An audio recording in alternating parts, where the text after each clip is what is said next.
Have you ever felt just completely stuck on your English learning journey? Like you've hit a wall and no matter what you do, you just can't seem to get any better? Well, if that sounds familiar, you are definitely not alone. In this explainer, we're going to break down exactly how to smash through that frustrating learning plateau.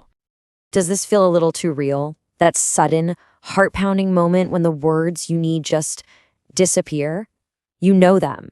You've practiced them. But when it's your turn to talk, your brain just decides to check out. It's a feeling almost every single language learner has been through. And honestly, it's the perfect place for us to start. To really get to the bottom of this, let's talk about the story of Maria from Barcelona. For her, English in school was just another class she had to get through.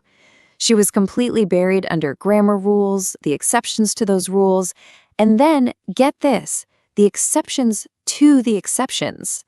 It all felt so abstract, and she just couldn't imagine how any of it would actually help her in real life. And this right here shows the problem perfectly. See, Maria was learning one kind of English, the kind designed to pass a test. But the English she actually needed was for the real world. For watching her favorite movies without subtitles, for understanding the lyrics to a great song, and for actually connecting with people. This gap is exactly where so many of us get stuck. So what's the fix? Well, for a lot of people, the key to breaking through isn't another grammar book or a new app. It's about finding a powerful, deeply personal reason why you're learning. It's about finding that turning point that makes the language truly matter to you. Maria's motivation didn't just appear overnight. First, English was just a school subject. Then, she started to get that feeling that she was missing out on so much great pop culture. But the real game changer? A trip to London, where she felt, in her own words, completely lost. That frustration, that inability to communicate, that was her turning point. She came home with this fire inside her. She wasn't just going to learn English, she was going to master it. With this new motivation, Maria completely changed her strategy. She knew that just sitting there with a textbook wasn't going to cut it. So instead, she decided to live the language, to completely immerse herself in it. And that shift in mindset opened up a whole new playbook of practical strategies. Her approach was so smart and gradual. She didn't just jump into the deep end. She started by watching her favorite movies with Spanish subtitles to get the story. Then, she took a deep breath and switched to English subtitles. And finally, the big leap. No subtitles at all. It was hard, for sure. She probably wore out the rewind button, but she knew that listening to how people really talk was the key. Now, of course, it wasn't all easy.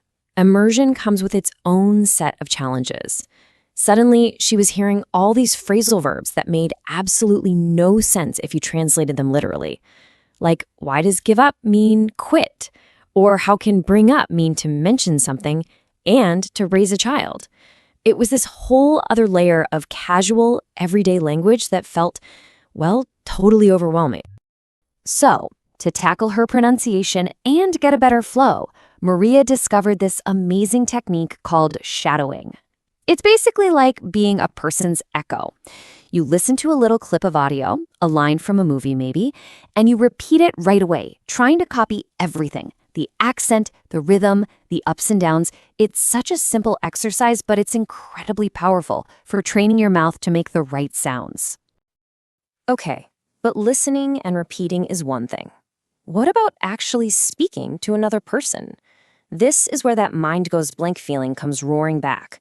Maria, just like so many of us, was terrified of making mistakes. She would practice sentences over and over in her head, but then, when it was time to actually talk, she'd just freeze. And this is one of my favorite parts of her story. She shared this hilarious moment to make a really important point.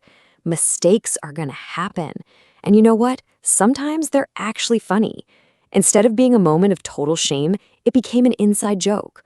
Realizing that mistakes are just part of the deal and can even be a source of humor is so key to taking the pressure off. So how did she get that practice in low-pressure situations? She literally started by just talking to herself, narrating her day out loud. Okay, now I'm making coffee. It feels a little silly, but it builds so much comfort. Then she moved on to online language exchanges, where she found patient partners who got it. And a great little trick here is to have a few go-to phrases ready, like, that's a good question, to buy yourself a second when your mind goes blank. Okay, so we followed Maria's journey from total frustration to real fluency. Now, let's take all of her amazing strategies and pack them into a practical toolkit that you can start using to build your own vocabulary and confidence, starting right now. For vocabulary, she had this simple but brilliant 4-step method. 1, keep a journal, but don't just write the word, write down the full sentence you found it in, so you have the context. 2, use spaced repetition so the words stick in your long-term memory. 3, create personal connections, like linking the word meticulous to your own meticulous aunt. And finally, and this is the most important one, you have to actually use the new words. Even if you're not totally sure, just try. She also leaned on a few key tools. She used an app called Anki for her spaced repetition flashcards. She found awesome YouTube channels that teach the casual, real-world English you'd never find in a textbook. And eventually, she even joined a book club to practice speaking about new ideas in a really fun social setting. When you boil it all down, breaking through that plateau isn't really about crossing some magical finish line where you're suddenly fluent. It's about changing your entire mindset. It's about seeing language learning as a continuous, lifelong journey. And that brings us to Maria's final words of advice. Be patient with yourself. Remember that consistency is so much more important than intensity. A little bit every day beats a lot once a week. Find what you love and make that your English practice. And please, remember this. Mistakes are not failures. They are proof that you are trying. I think this quote from Maria just perfectly sums up everything we've talked about. It's not a race. It's a journey of discovery and connection. As long as you keep taking those small steps forward, you're succeeding. So, we've walked through the mindset, the strategies, and the tools that helped Maria smash her plateau. The only question left is for you. What is the one small, simple step you can take today to get moving on your own learning journey?